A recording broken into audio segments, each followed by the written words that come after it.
Merecido, presidente. Merecido, merecido.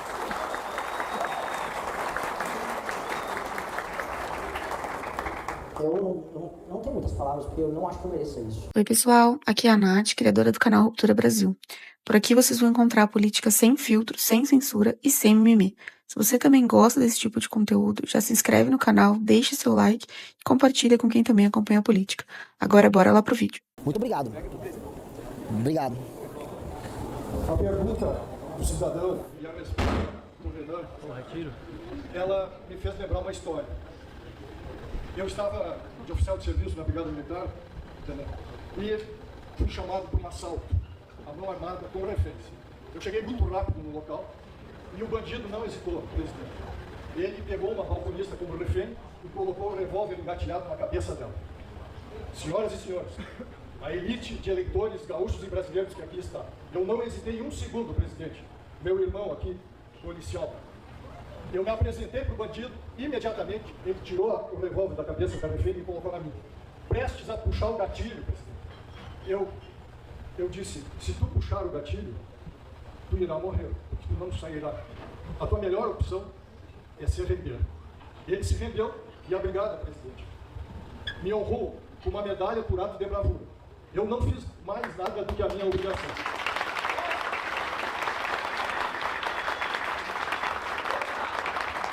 O decreto estadual 52.445, de 30 de junho de 2015, publicou a concessão dessa medalha. Este ato de bravura, reconhecido em decreto publicado na capa do oficial do Estado do Rio Grande do Sul, aqui está. Esta medalha por ato de bravura não é mais só minha, presidente. Com a permissão de 300 brasileiros da melhor qualidade moral e espiritual aqui presente. Eu vou dividir ela com a sua permissão para o senhor. Deus abençoe Renan Santos, o próximo presidente do Brasil.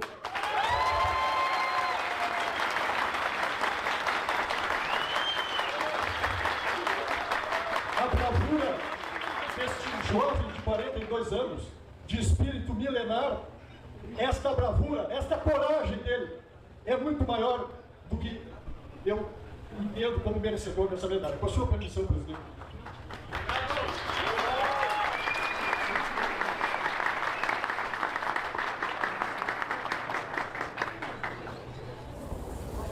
O candidato se emociona, se comenta.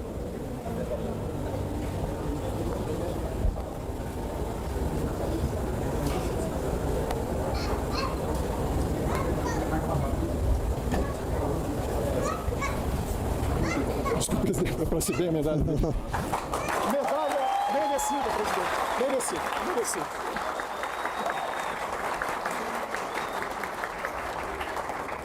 Eu não tenho muitas palavras, porque eu não acho que eu mereço isso. Eu ainda tenho que me provar, eu ainda tenho que ganhar essa eleição. Então, eu só vou poder honrar ela um dia realmente merecer o presente que você me deu depois de ganhar e a gente fazer o que precisa ser feito. De verdade, eu fui pego de surpresa aqui. Eu não sabia dessa história também. De verdade, eu não sabia. Eu não sabia mesmo. O senhor merece.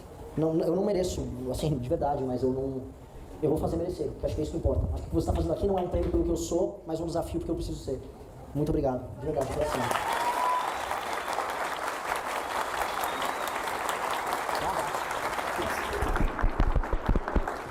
Deus está com o senhor. Eu gostaria muito que o senhor fosse meu vice-presidente. De verdade. De verdade.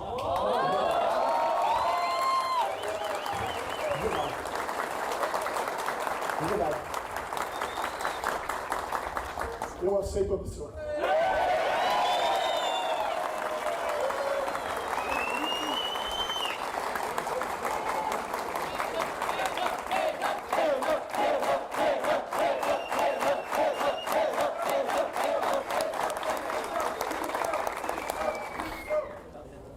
Isso claramente não é uma chave política, eu posso dizer isso pra vocês.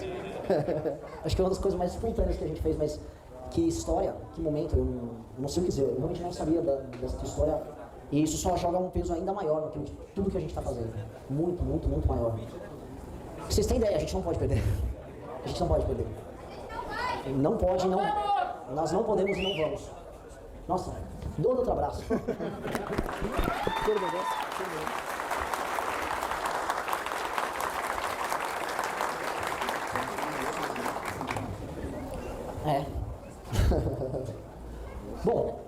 sei lá.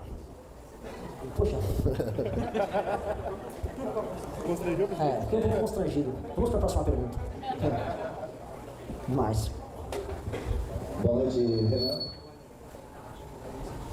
Sou Moacir Ferreira dos Santos, programador e empresário. E um discurso seu fez com que eu fosse a primeira vez com um grupo político à rua para derrubar a Dilma. E de lá para cá eu vim me acompanhando e já converti algumas dezenas de votos para você. Mas confesso que eu fiquei um pouco apreensivo com uma situação. Eu queria um esclarecimento seu. Eu entendo o teu pensamento mitraísta e católico. Você entende? Entendo. No entanto, Nem eu entendo, tá? mas eu entendo. Segundo a história mitraísta. No entanto, eu fiquei um pouco apreensivo porque tanto você quanto o Arthur fizeram alguns discursos a respeito de regulamentar, por exemplo, pregações de rua, pregações em alguns pontos, alguns locais. De certa forma, eu concordo, mas a igreja em si, ela cresceu pregando na rua. Hoje, como se diz, o velho ditado, o preço da liberdade é a eterna vigilância. E o ser humano nunca lida muito bem com a tal liberdade e tampouco com tal poder. Não tem muito poder, muita liberdade, o ser humano não lida muito bem. A pergunta é, o que garante, qual o guarda-reio que hoje são as facções, os faccionados, o nosso inimigo? Futuramente não será um cliente como eu, menos esclarecido talvez, brigando na rua. Claro que sempre que eu faço pregações, eu pego autorização da prefeitura. Mas, se do alto levantar a voz e falar, que garante que eu ou meu filho não seremos um inimigo de Estado futuramente? Qual o guarda-reio disso? Ou quem sabe você, quando teu governo acabar, o próximo governo possa usar isso? Que garante? Qual o guarda-reio disso? Vamos lá, essa é uma pergunta. Tem alguém, assim, derrubando coisas? Ok. Essa pergunta, ela... no início ela foi um pouco psicodélica. Deixa eu só... Porque algumas pessoas me atacam na internet por conta de uma tatuagem. Deixa eu só explicar. Eu não sou mitraísta, eu não sou pagão, eu não mato bois em rituais secretos, tá?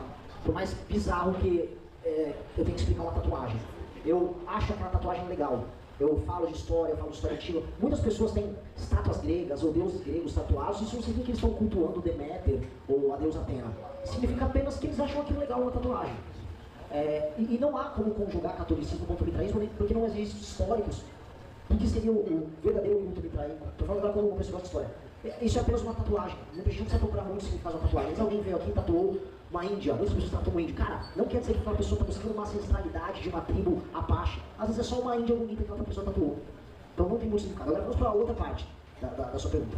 O que eu disse é que é um absurdo, no meio de um voo, que é um tubo de cilindro de alumínio, voando a 800 km por hora nos céus, pessoas se levantarem contra as ordens do comandante e começarem a tocar violão e tentar puxar um coro num local de risco, em que isto tem que ser respeitado, porque isso não é a forma certa de pregar, e eu não preciso entrar com um projeto de lei para proibir isso, porque já é proibido, e o comandante do avião pode levar essa pessoa presa se ele quiser. Então nem existe um projeto de lei sobre isso, nem existe uma discussão sobre isso. A gente estava falando sobre os limites que as pessoas têm no convívio civilizado delas. Se você está num avião e você quer, eu posso organizar um comício no avião, levantar, ou eu posso fazer um mamãe falei nas pessoas, eu posso vender bombom.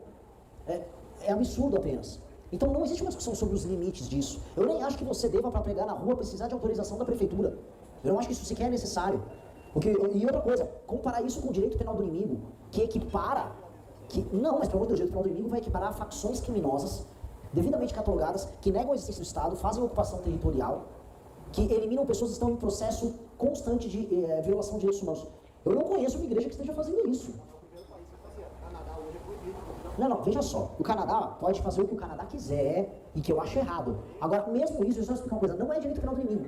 Direito penal do inimigo é uma outra coisa. Você pode falar de perseguição religiosa, que existem em muitas nações. Na Inglaterra está tendo perseguição de toda sorte numa democracia. E a gente não concorda com isso. Agora, você está criando extrapolações que elas me ofendem. São extrapolações que você está criando que chegam a ser ofensivas. Olha, primeiro assim, você falou, você tem um mitraísmo, eu não sou um mitraísta, isso é uma psicodelia. Aí do mitraísmo empurrou para uma pregação no avião que ninguém, a princípio, se eu tenho uma tatuagem eu tenho menos valor. Eu não tenho princípios de valores mitraístas, você não sabe. Qual é o princípio de valor mitraísta? Nunca falei porque não existe isso. Se eu falei uma coisa, isso aí eu estou brincando, isso é uma piada. Aí você tem que saber diferenciar piada, uma brincadeira, Eu acho que não é que você tem que julgar, acho que você tem que compreender e separar o que é piada do que é uma coisa séria. Se você confundir direito penal do inimigo em achar que uma piada sobre uma religião morta de 2000 anos atrás anda em conjunto, não é sobre liberdade, porque você não tem compreensão, você mesmo não está executando sua liberdade bem.